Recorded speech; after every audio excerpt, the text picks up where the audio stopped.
Hello friends, इस video में हम इंडियन कॉन्स्टिट्यूशन के सालिएंट फीचर्स के बारे में बात करने वाले हैं। सालिएंट फीचर्स यानी जो यूनिक फीचर्स, हमारे संविधान में क्या ऐसे यूनिक फीचर्स हैं जो कि हमारा संविधान यानी भारत के संविधान को दूसरे देशों के संविधान के सामने अलग बनाता है। वो क्या ऐसे पॉइंट्स हैं वो हम यहाँ पर डिस्कस करेंगे और हमारे संविधान के कुछ क्रिटिसिज्म भी डिस्कस करेंगे हम यहाँ पर। तो डिस्कशन शुरू करने से पहले मैं आपको बता दूं कि ये जो पूरा डिस्कशन है इसमें आप देखेंगे ज्यादातर पॉइंट्स में हम इंडियन कॉन्स्टिट्यूशन को अमेरिकन और ब्रिटिश कॉन्स्टिट्यूशन से कंपेयर कर रहे होंगे। तो ये जो दोनों संविधान है, ब्रिटिश कॉन्स्टिट्यूशन बहुत पहले बना हुआ था, उसके बाद अमेरिकन कॉन्स्टिट्यूशन बना। तो हम जब अपने यूनिकनेस की बात कर रहे होंगे तो इन दोनों को हम कंपेयर करके चलेंगे। तो चलिए फ्रेंड्स, वीडियो को शुरू करते हैं। 1949 में हमारा जो संविधान बना था उसमें बहुत सारे चेंजेस आए हैं, जैसे कि जो मेजर चेंजेस हुए हैं, जैसे कि 7th अमेंडमेंट जो हुआ था, 42nd अमेंडमेंट जो हुआ था, 44th अमेंडमेंट हुआ था, 73rd अमेंडमेंट हुआ था, 74th, 97, 101। ये जो अमेंडमेंट्स हुए हैं, ये जो चेंजेस हुए हैं हमारे संविधान में, इन्हें मेजर चेंजेस बोला जाता है क्योंकि संविधान के बहुत सारे आर्टिकल्स में इन सब अमेंडमेंट में चेंजेस किए गए। और जो 42nd अमेंडमेंट हुआ था, जो कि इमरजेंसी के टाइम में हुआ था, उसमें इतने सारे चेंजेस किए गए कि सुप्रीम कोर्ट ने केशवानंद भारती केस में यहां तक बोला कि आप जितना भी चेंजेस करना चाहे कर सकते हैं। आर्टिकल 368 के तहत आप चेंजेस कर सकते हैं, लेकिन जो संविधान का जो बेसिक स्ट्रक्चर है, जो कि संविधान सभा ने जो बेसिक स्ट्रक्चर रखा है संविधान का, उसे आप चेंज नहीं कर सकते। ओरिजिनल कॉन्स्टिट्यूशन जो बना था उसमें बहुत सारे चेंजेस देखने को मिले हैं। तो इतने सारे चेंजेस होने के बाद हमारे संविधान में क्या ऐसे यूनिक फीचर्स हैं जो कि हमारे संविधान को दूसरे देशों के संविधान के आगे अलग बनाते हैं। पहली चीज क्या है, हमारा जो संविधान है वो दुनिया का lengthiest written constitution. Lengthiest written constitution यानी दुनिया का सबसे लंबा लिखित कॉन्स्टिट्यूशन है हमारा संविधान। देखिए फ्रेंड्स, कॉन्स्टिट्यूशन दो तरह के होते हैं, या तो रिटेन होता है या फिर अनरिटन होता है। रिटेन जैसे कि अमेरिका का कॉन्स्टिट्यूशन है, अनरिटन जैसे कि ब्रिटिश कॉन्स्टिट्यूशन है। हमारा जो संविधान है 1949 में जो ओरिजिनल कॉन्स्टिट्यूशन बना था उसमें एक प्रियम्बल था, 395 आर्टिकल्स थे जो कि 22 पार्ट्स में डिवाइडेड थे और 8 शेड्यूल्स थे। 70 सालों बाद 2019 में हमारे पास एक प्रियम्बल है, 470 आर्टिकल्स हैं जो कि 25 पार्ट्स में डिवाइडेड है। उसी तरह हमारे पास 12 शेड्यूल है जो कि इस संविधान को एक बहुत ही लंबा यानी लेंथीएस्ट रिटन कॉन्स्टिट्यूशन बनाता है दुनिया में। उसी तरह जो दूसरा यूनिक फीचर है हमारे संविधान का वो है कि हमने अपने संविधान के जो कंटेंट्स है वो वेरियस सोर्सेज से लिए हैं। हमने अपने संविधान के जो प्रोविजंस है वो दूसरे कंट्रीज से भी कुछ लिए हैं, कुछ अपने गवर्नमेंट ऑफ इंडिया एक्ट 1935 से वो किए हैं। तो हमारा जो संविधान है, जब हम अपना संविधान बना रहे थे, हमने वेरियस सोर्सेस को देखा, अलग अलग देशों के संविधान को देखा। हमारे देश में जो कानून पहले से चला आ रहा था, जो कि गवर्नमेंट ऑफ इंडिया एक्ट 1935 था, उसे भी हमने देखा कि उसमें क्या क्या चेंजेस होना चाहिए। दूसरे देश, उन लोगों ने क्या क्या अच्छी चीजें अडॉप्ट किया है, क्या क्या गलत चीजें हैं वहां पर, उन सब चीजों को भी हमने देखा। उन सब चीजों को देखकर हमने अपना संविधान बनाया है। इसीलिए ये बोला जाता है कि हमारा संविधान जो है वो वेरियस सोर्सेज से लिया गया है। फॉर एग्जाम्पल, अगर आप देखेंगे हमारे संविधान का जो स्ट्रक्चरल पार्ट है वो गवर्नमेंट ऑफ इंडिया एक्ट 1935 से लिया गया है। जो फिलोसॉफिकल पार्ट है यानी जो फंडामेंटल राइट है वो हमने अमेरिका से लिया है। डीपीएसपी जो है वो हमने इरिश कॉन्स्टिट्यूशन यानी आयरलैंड से लिया है। जो पॉलिटिकल पार्ट है कि एग्जीक्यूटिव और लेजिस्लेचर के बीच में कैसा रिलेशन रहेगा, कैबिनेट कैसे बनेगा, ये सब चीजें जो है वो हमने ब्रिटिश कॉन्स्टिट्यूशन से लिया हुआ है। तीसरा चीज जो हमारे संविधान को यूनिक बनाता है वो है इसकी blend of rigidity and flexibility. अगर आप रिजिड कॉन्स्टिट्यूशन देखें तो रिजिड कॉन्स्टिट्यूशन कौन सा है, जैसे कि अमेरिका का कॉन्स्टिट्यूशन। अमेरिका का कॉन्स्टिट्यूशन जो है वो एक रिजिड कॉन्स्टिट्यूशन है, यानी उस कॉन्स्टिट्यूशन में आप इतनी आसानी से चेंजेस नहीं कर सकते। इतने सालों बाद भी उसमें कुछ 25 या 26 चेंजेस ही हुए हैं, जबकि हमारे संविधान में 100 से ज्यादा अमेंडमेंट्स हो चुके हैं। उसी तरह जो फ्लेक्सिबल कॉन्स्टिट्यूशन है वो कौन सा है, ब्रिटिश कॉन्स्टिट्यूशन। हमने जो संविधान बनाया है, भारत ने जो संविधान बनाया है वो ना ज्यादा रिजिड है ना ही ज्यादा फ्लेक्सिबल है। हमने एक मीडियम पाथ रखा है कि हमारा जो कॉन्स्टिट्यूशन है नाइदर रिजिड नॉर फ्लेक्सिबल। हमारे संविधान में जितने भी सारे चेंजेस होते हैं वो आर्टिकल 368 के तहत होते हैं। आर्टिकल 368 में दो तरह के अमेंडमेंट्स हैं। जैसे कि हमारे संविधान में कुछ प्रोविजंस ऐसे हैं जिन्हें अगर आप चेंज करना चाहें उसके लिए आपको स्पेशल मेजोरिटी की जरूरत होती है। 2/3 majority of each house present होनी चाहिए और वोट करने चाहिए। उसके साथ ही दोनों हाउस के मेजोरिटी वोटिंग चाहिए अगर हमें कोई चेंजेस करना है इन प्रोविजंस में। तो वहीं पर कुछ प्रोविजंस ऐसे हैं जो कि पार्लियामेंट के मेजोरिटी और आधे स्टेट्स के रेटिफिकेशन से यहाँ पर चेंजेस हो जाते हैं। कुछ प्रोविजंस हमारे ऐसे हैं पार्लियामेंट के सिंपल मेजोरिटी से भी चेंजेस हो जाते हैं, लेकिन वो जो प्रोविजंस है वो आर्टिकल 368 के तहत नहीं आते।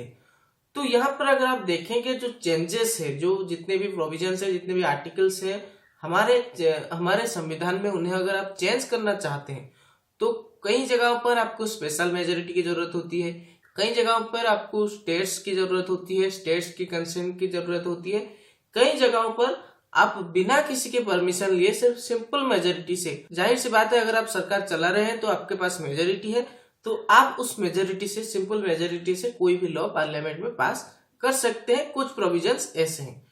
तो हमारा जो संविधान है वो ना ज्यादा फ्लेक्सिबल है ना ज्यादा रिजिड है। उसी तरह जो चौथा फीचर है जो हमारे संविधान को दूसरे संविधान के आगे अलग बनाता है वो है federal system with unitary bias. Federal system यानी हमारे संविधान में फेडरल फीचर्स भी है, नॉन फेडरल फीचर्स भी है। फेडरल फीचर्स जैसे कि हमारे पास 2 गवर्नमेंट है, स्टेट गवर्नमेंट और central government. Division of power है, यानी स्टेट के पास कुछ पावर्स दिए गए हैं, सेंटर को भी कुछ पावर्स दिए गए हैं। हमारे पास एक रिटन कॉन्स्टिट्यूशन है, कोई अपनी मर्जी से रूल नहीं कर सकता। हमारे यहाँ सुप्रीमेसी ऑफ द कॉन्स्टिट्यूशन है, यानी कॉन्स्टिट्यूशन ही सबसे बड़ा है। इसी तरह इंडिपेंडेंट जुडिशियरी है, बाइकैमरलिज्म है। नॉन फेडरल फीचर्स यानी यूनिटरी फीचर्स जैसे कि यहाँ पर एक स्ट्रॉन्ग सेंटर है, सिंगल कॉन्स्टिट्यूशन है, सिंगल सिटीजनशिप है। अब जो अमेरिकन सिटीजन्स हैं उनके पास 2 सिटीजनशिप होता है, एक होता है जो स्टेट में वो रहते हैं, एक होता है अमेरिका का सिटीजनशिप। इंडिया में ऐसा नहीं होता है, इंडिया में सिर्फ एक ही सिटीजनशिप होता है, वो होता है इंडिया का सिटीजनशिप। ये है कि नॉन फेडरल फीचर है। इसी तरह हमारा जो देश है उसमें फेडरल सिस्टम है विथ यूनिटरी बायस, इसीलिए हमारे देश को यूनियन ऑफ स्टेट्स बोला जाता है। 5वां पॉइंट है friends, parliamentary form of government. Basically 2 तरह के सिस्टम होता है, जो कि ब्रिटिश पार्लियामेंट्री सिस्टम होता है और अमेरिकन प्रेसिडेंशियल सिस्टम होता है। इन दोनों में फर्क क्या होता है? किसी भी देश में एक तरफ होते हैं लेजिस्लेटर्स जो कि लेजिस्लेटिव, एक होते हैं एग्जीक्यूटिव्स। पार्लियामेंट्री सिस्टम में क्या होता है, ये जो लेजिस्लेटिव और जो एग्जीक्यूटिव है इनके बीच में कोऑपरेशन और कोऑर्डिनेशन से गवर्नमेंट चलता है। वहीं पर अगर हम बात करें कि जो प्रेसिडेंशियल सिस्टम होता है, जैसा सिस्टम अमेरिका में होता है, वहां पर क्या है, सेपरेशन ऑफ पावर है। लेजिस्लेटर को कुछ पावर्स अलग से दिए गए हैं, एग्जीक्यूटिव्स को कुछ पावर्स अलग से दिए गए हैं। इंडिया में हमने पार्लियामेंट्री सिस्टम अपनाया है, यानी इंडिया में क्या होता है, लेजिस्लेटिव और एग्जीक्यूटिव के बीच में कोऑपरेशन और कोऑर्डिनेशन से सरकार चलता है, जो कि हमारा एक यूनिक फीचर है।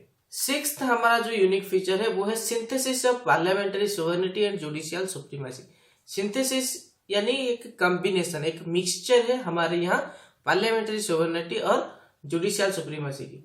पार्लियामेंट्री सोवरेनिटी कहाँ पर देखने को मिलती है, ये देखने को मिलती है ब्रिटिश पार्लियामेंट में। जुडिशियल सुप्रीमेसी जो है वो अमेरिकन सुप्रीम कोर्ट में देखने को मिलेगा। तो इंडिया में हमने इन दोनों का एक कॉम्बिनेशन बनाया है। हमने ब्रिटिश पार्लियामेंट्री सिस्टम को पूरी तरह कॉपी नहीं किया है, ना ही हमने अमेरिका का जुडिशियल सिस्टम को पूरी तरह कॉपी किया है। इंडिया में जब कोई लॉ बनता है तो हमारा सुप्रीम कोर्ट जो है वो अपने पावर के तहत किसी भी लॉ को अनकॉन्स्टिट्यूशनल घोषित कर सकता है। तो हमारा जो पार्लियामेंट है वो ये देख सकती है कि जो लॉ उन लोगों ने बनाया है उसमें कितना पार्ट अनकॉन्स्टिट्यूशनल है, जिसे वो लोग थोड़ा चेंज करके पास करा देते हैं। लेकिन अमेरिका में क्या होता है कि अगर कोई लॉ बना तो एक बार अगर वहां के कोर्ट ने किसी लॉ को अनकॉन्स्टिट्यूशनल घोषित कर दिया तो फिर उन्हें एक दूसरा लॉ बनाना पड़ता है और उस दूसरे लॉ को फिर से पार्लियामेंट में पास करना पड़ता है, फिर जाकर वो लॉ बनता है। अमेरिका का जो कॉन्स्टिट्यूशन है वो ड्यू प्रोसेस ऑफ लॉ से चलता है। इंडिया का जो कॉन्स्टिट्यूशन है वो प्रोसीड्यूर एस्टेब्लिश्ड बाय लॉ को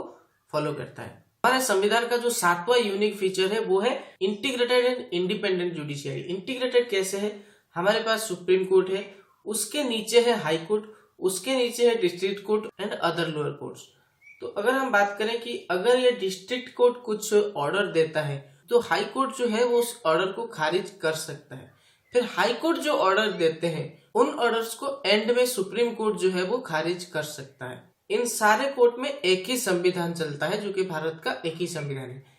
हमारे पास एक इंटीग्रेटेड जुडिशियरी है, साथ ही हमारे पास इंडिपेंडेंट जुडिशियरी। सुप्रीम कोर्ट के जो जजेस होते हैं उनका टेन्योर फिक्स होता है, उनका टेन्योर खत्म होने से पहले उन्हें कोई निकाल नहीं सकता। अगर कोई निकाल सकता है तो उसका बहुत लंबा प्रोसेस होता है, जो कि इतनी आसानी से कोई निकाल नहीं सकता, कोई भी नहीं। फिर उनका सर्विस कंडीशन फिक्स्ड होते हैं, उनके जो एक्सपेंसेस है वो बजट में डिस्कस नहीं होता। सुप्रीम कोर्ट का जो खर्चा होता है, सुप्रीम कोर्ट के जजेस का जो खर्चा होता है वो कंसोलिडेटेड फंड में ऑलरेडी निकाल लिया गया होता है, वो बजट में डिस्कस नहीं होता है। सुप्रीम कोर्ट के जजेस जो ऑर्डर देते हैं उन्हें पार्लियामेंट में डिस्कस नहीं किया जाता है कि ये उन लोगों ने सही ऑर्डर नहीं दिया, ये गलत दे दिया, ऐसा डिस्कशन हमारे यहाँ नहीं होता है। तो हमारे पास एक इंटीग्रेटेड एंड इंडिपेंडेंट जुडिशियरी है, जो कि हमारे संविधान का 7वां यूनिक फीचर है। उसी तरह हमारा एक और यूनिक फीचर है जो कि है फंडामेंटल राइट्स, जो कि संविधान के 3rd पार्ट में है। हमारा संविधान हमें हर सिटीजन को 6 फंडामेंटल राइट देता है, जैसे कि राइट टू इक्वालिटी, जो कि आर्टिकल 14 से आर्टिकल 18 के बीच में आता है, right to freedom, right against exploitation, right to freedom of religion, cultural and educational rights, right to constitutional remedies. ऐसे ही 6 फंडामेंटल राइट हमारा संविधान हमें देता है। अगर किसी व्यक्ति को ऐसा लगता है कि मेरा जो फंडामेंटल राइट है वो मुझे नहीं मिल रहा है, सरकार वो मुझसे छीनने की कोशिश कर रही है, या कोई और उससे वो छीनने की कोशिश कर रहा है, तो फिर वो सुप्रीम कोर्ट में जा सकता है और सुप्रीम कोर्ट वहां पर उसकी वो फंडामेंटल राइट कैसे उसे मिले, कोर्ट इन चीजों को देखते हुए ऑर्डर देता है। लेकिन कुछ यूनिक केसेस में, जैसे कि इमरजेंसी प्रोविजन है, उन केसेस में सरकार जो फंडामेंटल राइट्स होते हैं वो नागरिकों से ले सकते हैं।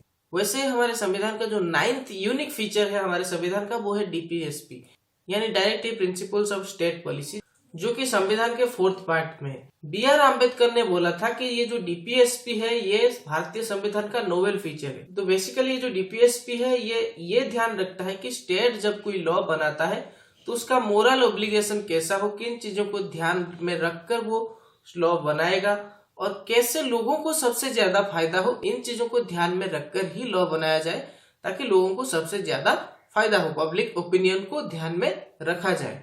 लेकिन ऐसा कोई नहीं है कि अगर किसी को डीपीएसपी के फायदे नहीं मिल रहे हैं तो वो जाकर सुप्रीम कोर्ट में ये नहीं बोल सकता कि मुझे मेरा जो डीपीएसपी राइट्स है वो खनन हो रहे हैं। वैसे ही हमारे संविधान का एक और यूनिक फीचर है, जो कि 10th यूनिक फीचर है, वो क्या है, फंडामेंटल ड्यूटीज, जो कि ओरिजिनल कॉन्स्टिट्यूशन में नहीं था। 1949 में जो कॉन्स्टिट्यूशन बना था उसमें नहीं था, ये इमरजेंसी के टाइम में ऐड किया गया है। 42nd अमेंडमेंट में ये सब ऐड किए गए हैं और ये किसके रिकमेंडेशन पे ऐड किए गए हैं, ये ऐड किए गए हैं स्वर्ण सिंह कमेटी के रिकमेंडेशन पर। तो 86 कॉन्स्टिट्यूशनल अमेंडमेंट में 2002 में एक और फंडामेंटल ड्यूटी ऐड किया गया था।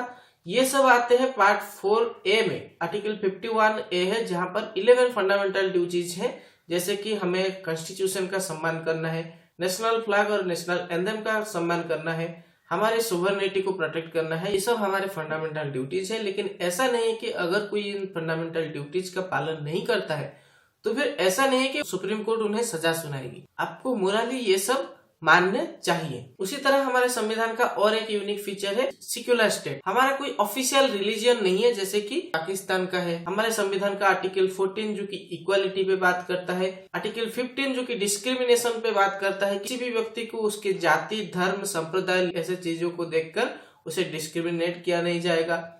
आर्टिकल 16 जो कि इक्वल अपॉर्चुनिटी की बात करता है। आर्टिकल 25 जो कि फ्रीडम की बात करता है कि किसी भी धर्म में आस्था रखने की, प्रैक्टिस करने की, उसे पूजा करने की जो फ्रीडम है वो आर्टिकल 25 देता है। वैसे आर्टिकल 26, 27, 28, 29, 30 इनमें जो है सेक्युलरिज्म, जो हमारे देश का जो सेक्युलरिज्म है वो इन सब चीजों से बना हुआ है, इन सब चीजों में बसा हुआ है। इंडिया का जो सेक्युलरिज्म कंसेप्ट है वो वेस्टर्न कंसेप्ट से अलग है। ऐसे ही हमारे संविधान का जो 12th यूनिक फीचर है वो है यूनिवर्सल एडल्ट फ्रेंचाइजी। हमारे संविधान ने देश के सारे लोगों को एक ही बार में वोट करने के अधिकार दे दिया, जबकि अमेरिका में ऐसा नहीं हुआ था। पहले वहां पर कुछ लोगों को मिला, फिर कुछ लोगों को मिला। जो महिलाएं हैं उनको बहुत देर बाद मिला था अमेरिका में वोटिंग करने का अधिकार।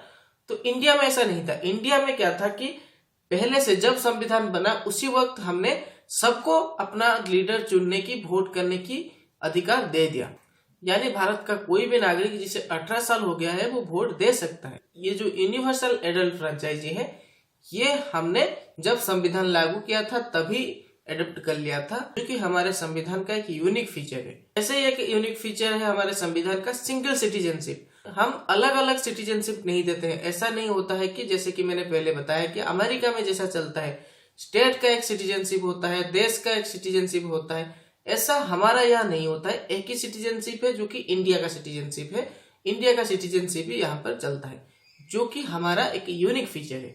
ऐसे ही इंडिपेंडेंट बॉडीज है, जैसे कि हमारे देश में प्रधानमंत्री जो है उनको बहुत सारे पावर दिए गए हैं अपने काम करने के, लेकिन जो सरकार में रहकर जो लोग काम करते हैं उनको मॉनिटर करने के लिए, वो लोग सही से काम करें, इन सब चीजों को देखने के लिए, और जो इलेक्शन होता है वो सब सही तरह से हो, ये सब देखने के लिए हम इंडिपेंडेंट बॉडीज बनाए हैं। जैसे कि इलेक्शन कमीशन हो गया, कंट्रोलर एंड ऑडिटर जनरल, इसके ऊपर मैंने पूरा वीडियो बनाया हुआ है, अगर आप चाहें तो वो वीडियो देख सकते हैं। यूपीएससी हो गया, स्टेट पब्लिक सर्विस कमीशन हो गया, ये सब इंडिपेंडेंट बॉडीज हैं जो कि हमारे संविधान का एक यूनिक फीचर है। उसी तरह अगर हम 15th यूनिक फीचर जो हमारे संविधान का है उसकी बात करें तो जो कि है इमरजेंसी प्रोविजंस। इमरजेंसी प्रोविजंस जो कि हमारे संविधान का एक यूनिक फीचर है। जैसे कि हमारे पास नेशनल इमरजेंसी है, स्टेट इमरजेंसी है, फाइनेंशियल इमरजेंसी है, ये सब फीचर्स हमारे संविधान में है, जो कि हमारे संविधान को दूसरे संविधानों से अलग बनाती है। एक और यूनिक फीचर क्या है, 3 tyre government. Generally dual polity government होता है, एक होता है स्टेट का गवर्नमेंट, एक होता है सेंटर का गवर्नमेंट। हम लोग इसको और थोड़ा फर्दर लेके गए कि लोकल गवर्नमेंट एक बनाया जाएगा, जो कि होगा पंचायत राज। पहले ये ओरिजिनल कॉन्स्टिट्यूशन जो बना था उसमें नहीं था। 73rd and 74th constitutional amendment करके ये संविधान में रखा गया है, जो कि 1919 में रखा गया था। तो 3 टायर गवर्नमेंट जो है वो हमारे संविधान का एक और यूनिक फीचर है। उसी तरह 17th यूनिक फीचर, यानी जो लास्ट यूनिक फीचर है वो कौन सा है, कोऑपरेटिव सोसाइटीज। ये भी पहले नहीं था हमारे संविधान में, इसे भी 97th कॉन्स्टिट्यूशनल अमेंडमेंट करके 2011 में इसे ऐड किया गया है। कोऑपरेटिव सोसाइटीज जो कि एक फंडामेंटल राइट बना दिया गया आर्टिकल 19 के तहत, जैसे कि कोई भी अगर चाहे तो कोऑपरेटिव सोसाइटीज बना सकते हैं। ईपीएस में इसे ऐड किया गया है, यानी सरकार जब योजना बनाएंगे तो ये ध्यान में रखे कि कोऑपरेटिव सोसाइटीज को फायदा पहुंचे। ये संविधान के पार्ट 9th बी में है, जो कि कोऑपरेटिव सोसाइटीज के बारे में बात करता है। ये भी एक यूनिक फीचर है हमारे संविधान का, जो कि हमारे संविधान को और जितने भी सारे संविधान है उनके सामने ये अलग बनाता है। तो इसके क्रिटिसिज्म भी बहुत है। क्रिटिसिज्म क्या है, जैसे कि ये बोला जाता है कि ये एक बोरोड कॉन्स्टिट्यूशन है। एक क्रिटिसिज्म ये भी होता है कि ये एक कार्बन कॉपी है 1935 एक्ट का। ये भी बोला जाता है कि ये एक ऑन इंडियन और एंटी इंडियन कॉन्स्टिट्यूशन है। एक क्रिटिसिज्म ये भी होता है कि ये एक ऑन गांधीयन कॉन्स्टिट्यूशन है। इसके साइज को लेकर भी क्रिटिसिज्म होता है। पैराडाइज ऑफ द लॉयर्स, ये भी एक क्रिटिसिज्म आता है। ये क्रिटिसिज्म इसलिए आता है कि जो लोग हमारे संविधान को बनाए हैं ये सारे लॉयर्स थे। यहाँ पर ना डॉक्टर्स थे ना चार्टर्ड अकाउंटेंट्स थे, इसलिए जो लॉयर्स थे ज्यादातर उनका इन्फ्लुएंस यहाँ पर देखने को मिलेगा। तो ये थे वो 17 यूनिक फीचर्स जो कि हमारे देश के संविधान को दूसरे देशों के संविधान के सामने अलग बनाता है, यूनिक बनाता है हमारे संविधान को। अगर ये वीडियो आपको अच्छा लगा हो तो वीडियो को लाइक कर दीजिएगा। तो अगर आपको ये वीडियो अच्छा नहीं लगा तो फिर आप डिसलाइक भी कर सकते हैं, और ये कमेंट करके बताइए कि क्यों आपको ये वीडियो अच्छा नहीं लगा। और अगर आप कमेंट करके बताएंगे कि क्यों आपको ये वीडियो अच्छा नहीं लगा और इसमें क्या इम्प्रूवमेंट होना चाहिए, तो हम अगले वीडियो में वो इम्प्रूवमेंट करने की कोशिश करेंगे। So thanks for watching this video. Thank you.